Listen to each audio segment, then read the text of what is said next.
Hello everyone, welcome to another weekly vlog. এই দিনকার আমি আর মা যাচ্ছিলাম একটু মার্কেটে, আর রাস্তায় দেখলাম যে আমরা আগে যেখানে থাকতাম সেখানে শুরু হয়ে গেছে কিন্তু কীর্তন। তো সেই কীর্তনের ওখানে দেখো ঠাকুরটা কি সুন্দর করেছে, আর এবার দেখলাম 10 অবতার করেছে কৃষ্ণ ভগবানের। তো ভালোই বেশ কীর্তনটা সেদিনকার শুরু হয়েছিল, তাই একটু কমই লোক ছিল প্রথম। আর আমরা যাওয়ার সময় একটুখানি দেখলাম, দেখার পরেতে চলে গেলাম কিন্তু মার্কেটে গিয়ে দেখি যে পয়লা বৈশাখের আগে যেহেতু গেছি, এত ভিড়, বাপরে বাপ, দেখেই তো আমার হয়ে গেছিলো অবস্থা খারাপ। দিয়ে মা কয়েকটা জিনিস কেনাকাটি করছিল, যেগুলো কেনার ছিল। আমরা এনজয় করলাম একটু আইসক্রিম। তারপর আবার ফিরে এসে দেখলাম যে হ্যাঁ, এবার কীর্তনে একটু বেশি লোক হয়েছে, একটু রাতের দিক হয়ে গেছিলো। আর দেখো বাচ্চাগুলো যেভাবে খেলছে, অনেস্টলি ওদেরকে দেখে আমার নিজের ছোটোবেলার কথা মনে পড়ছিল। কারণ ঠিক এরমই হয়, মা বাবা ওরা সবাই এনে এখানে ওরা কীর্তন দেখে, আর তারপর বাচ্চারা নিজেদের মধ্যেই আলাদাই খেলাধুলা করতে থাকে। এটা আমিও করতাম ছোটোবেলায়। সেই কথাগুলোই জাস্ট মনে পড়ছিল, নস্টালজিক অনেকটাই।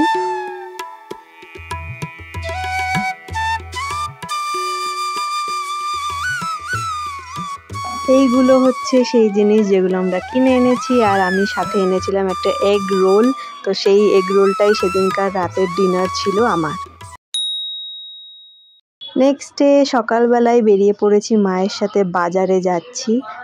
তো হেঁটে আমরা বাজারে চলে গেলাম, দিয়ে মা বাজার টাজার করলো।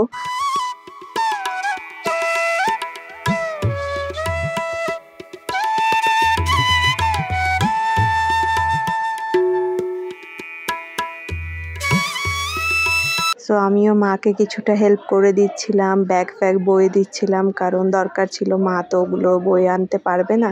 তারপর আবার আমরা ব্যাগটা বেশি ভারী হয়ে গেছে বলে রিকশায় উঠে চলে এলাম বাড়িতে। আর বাড়ি এসে খেয়ে নিলাম ডিম সিদ্ধ। আর সবচেয়ে আনন্দ ছিল আমার এই পুডিংটা খাওয়ার সময়, জেলির মতন এটা কিন্তু একদম। আর একদম ছোটোবেলায় খেতাম, তো এখন যখন আবার মানে এটা পেয়েছি, আমি ভীষণ এক্সাইটেড ছিলাম এটা ট্রাই করার জন্য। অনেক মিষ্টিটা কম ছিল এটার মধ্যে, বাট খেতে কিন্তু বেশ দারুণ।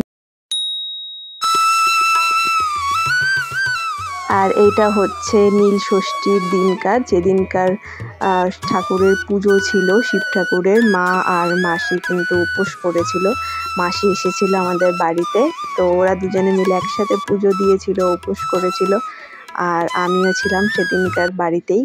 দিয়ে একটা শ্যুট শেষ করলাম। এই রিলটা অলরেডি আপলোড হয়ে গেছে, তোমরা দেখেও নিয়েছো। তারপর খেয়ে নিলাম একটু সাবু। আর এটা পরের দিনকার খেয়ে নিয়েছি সকালবেলা পাউরুটি। তারপরে সন্ধেবেলা গেছিলাম হচ্ছে আমি সেই ঠাকুরের ওখানে। তো ওখানে কিন্তু ওই কীর্তনে আবার গেছি। আর এখানে দিচ্ছে হচ্ছে লুট বাতাসা, মাও এখানে পুজো দিয়েছিল, তো সেই বাতাসাও লুট দিয়েছে, যেটা বেশ ভালো লাগছিল। আর ঠাকুরটা এত সুন্দর বানিয়েছিল এবার যে আমার ভীষণ ভালো লাগছিল। এবং ওখানে অনেক ঠাকুর বানিয়েছিল, মানে পুরো 10 অবতার, যেটা তোমাদেরকে আগের দিন একটুখানি দেখিয়েছি, সেটারই পুরোটা গ্লিমসটা এবার দেখতে পাবে। তোমরা তো কিছু মিনিট আগেই দেখেছো। এই যে কল্কি অবতার ভগবানের, আর এটা হচ্ছে বুদ্ধ অবতার শ্রীকৃষ্ণের, দেন হচ্ছে শ্রীকৃষ্ণ অবতার, তারপর রাম অবতার, পরশুরাম অবতার, বামন অবতার, নৃসিংহ অবতার, বরাহ অবতার, কুর্ম অবতার এবং মৎস্য অবতার। তারপর আমরা প্রসাদ নিয়ে একটুক্ষণ কীর্তন দেখে বাড়ি চলে এসেছিলাম। That's all. আবার তোমাদের সাথে দেখা হবে নেক্সট ব্লগে। বাই।